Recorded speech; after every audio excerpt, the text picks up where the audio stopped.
Et je voudrais sans tarder, parce que j'ai déjà pris un peu de retard, céder la parole à Monsieur Daniel Vaillant, député, mais comme vous le savez, ancien ministre de l'Intérieur notamment, et puis plein de choses, mais je vais pas vous le présenter, c'est inutile, vous le connaissez tous.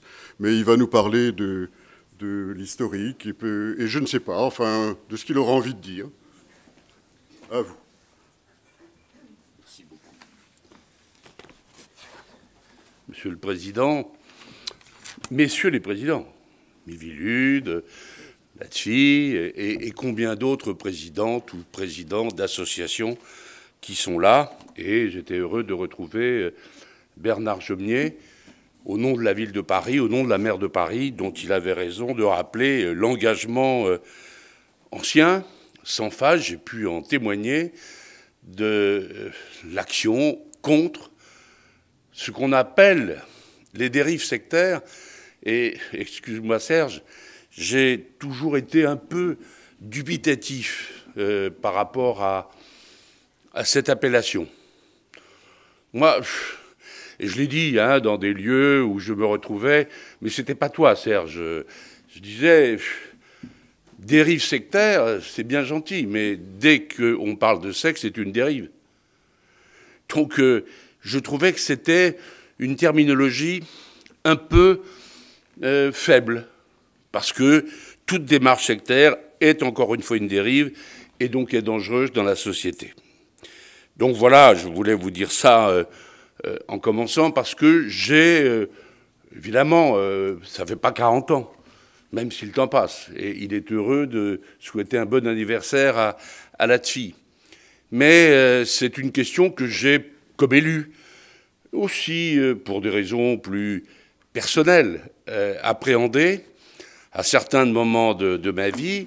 Et voilà pourquoi je pense qu'il faut s'attaquer à cette question, y compris dans des moments où la société évolue, où elle est éclatée et où elle a à disposition des outils qui sont par ailleurs pas si simples à combattre quand ils sont, je dirais, détournés à des fins d'appropriation, d'utilisation, de manipulation.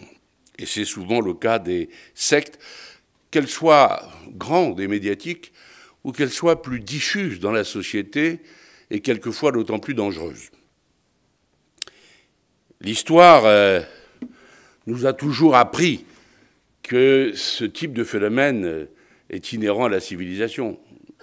Certains veulent dominer la faiblesse des autres pour l'exploiter à des fins de pouvoir personnel, à des fins mercantiles en général, quand c'est pas sur le plan sexuel, en termes de prédateurs, ou quand c'est pas quelquefois le grain de folie qui devient effectivement la folie tout court.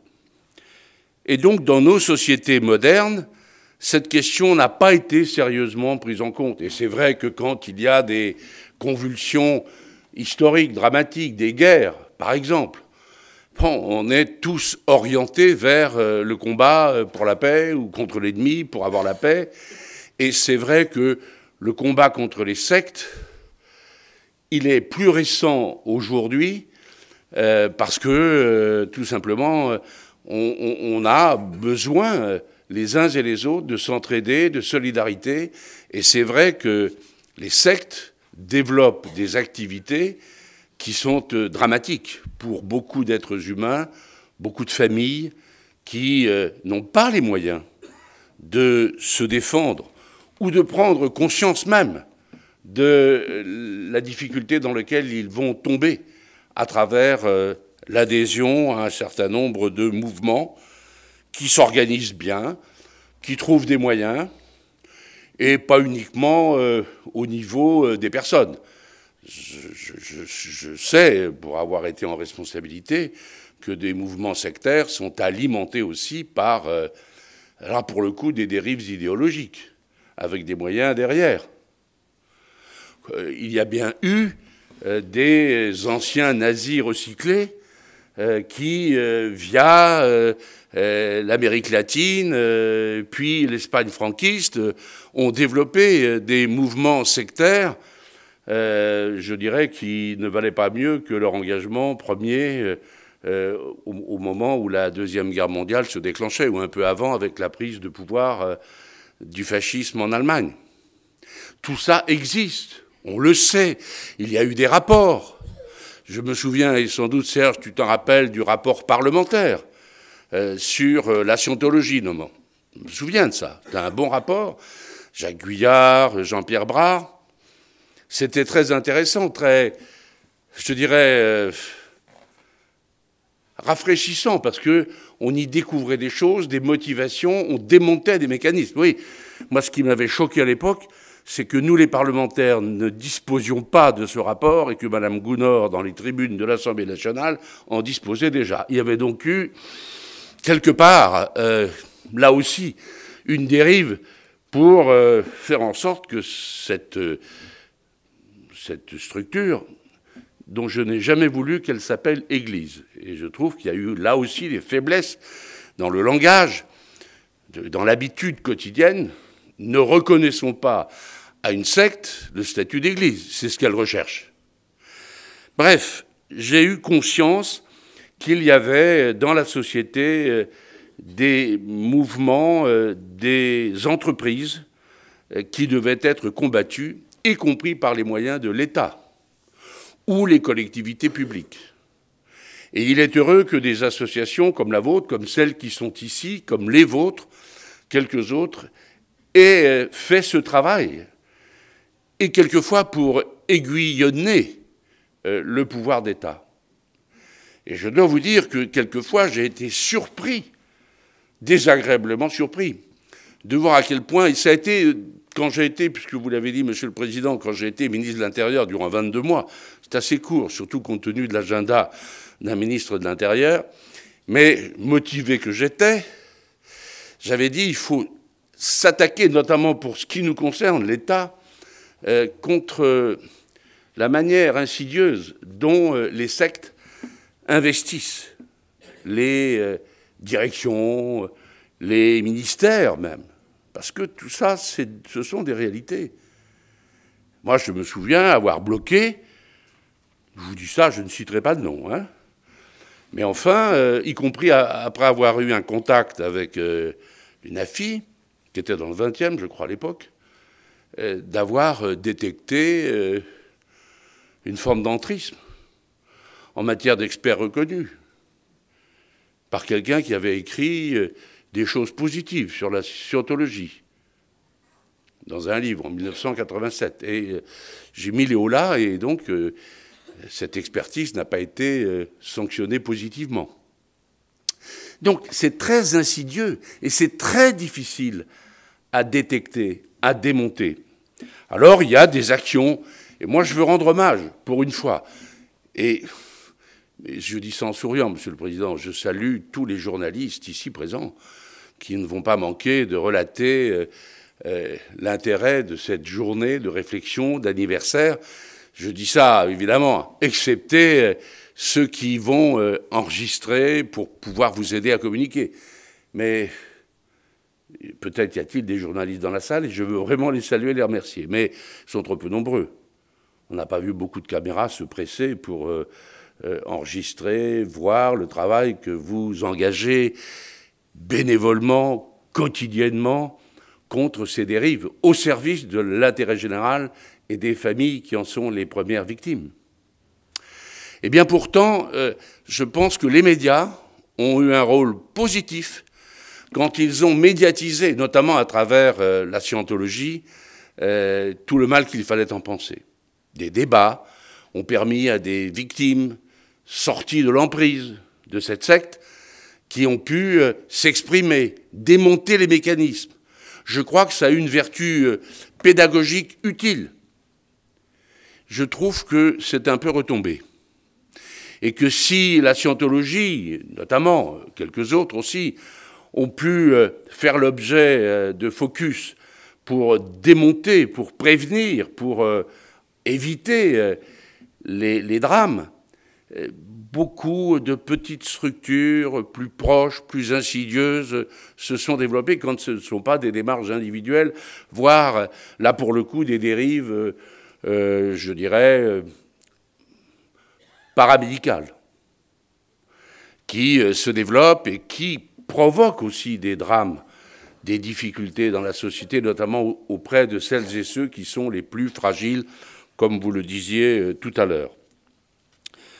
Je pense, de ce point de vue, qu'on a besoin, et je crois que l'ami Vilude est très bien placé, Serge le sait, pour développer de l'information, de la mise en garde, et peut-être aussi ce que Bernard Jomier, je crois, disait tout à l'heure, au niveau d'une collectivité comme Paris, bien sûr, les méthodes pour, je dirais, provoquer des parcours, pour éviter que certains ne tombent dans des panneaux. Lui-même disait qu'il a été sollicité pour donner un rendez-vous à une association qui, a priori, paraissait de bonne aloi, mais en réalité qui cherchait à s'infiltrer, là encore. Et donc je pense qu'on aurait intérêt, et notamment vis-à-vis d'un public particulier, je me souviens l'avoir dit, mais c'était pas toi, Serge, qui présidait la Vivilude à l'époque, notamment à l'occasion de travaux qu'elle avait engagés et du groupe parlementaire qui travaillait sur ces questions, je m'étais permis de dire on devrait s'adresser aux élus locaux. Ils sont, je crois, un des moyens, avec toutes les associations, de détecter davantage, d'éviter de tomber dans les pièges, quelquefois de manière très pratico-pratique. Je donne un exemple. Moi, dans le 18e, quand j'étais maire, un jour, on me présente ce qu'on appelle une déclaration d'intention d'aliéner. Là, ce n'est pas de l'aliénation mentale, hein. C'est voilà, une vente. Il faut que la collectivité donne son accord, c'est-à-dire qu'elle ne préempte pas un lieu destiné à être vendu. Et j'ai été alerté, comme ça. Cette vente me paraissait bizarre. Et donc j'ai fouillé un peu. Il faut dire que, bon, j'avais quelques... comment dirais-je, ayant été ministre de l'Intérieur, j'étais un peu toujours à l'affût, et puis sensibilisé par cette question de la lutte contre les sectes. Et je me suis aperçu que cette vente était un faux-né, et qu'il s'agissait de vendre aux témoins de Jéhovah, finalement, leur siège social. Et vous savez, dans le 18e, ça m'aurait fait vraiment bizarre que puisse s'implanter cette structure. Et donc, j'ai provoqué à la ville, ici, à la direction de l'urbanisme, ce qu'on appelle une préemption, c'est-à-dire si vous vendez, on achète. La vente n'a pas eu lieu parce que le propriétaire y a renoncé. Voilà, mais encore faut-il être averti.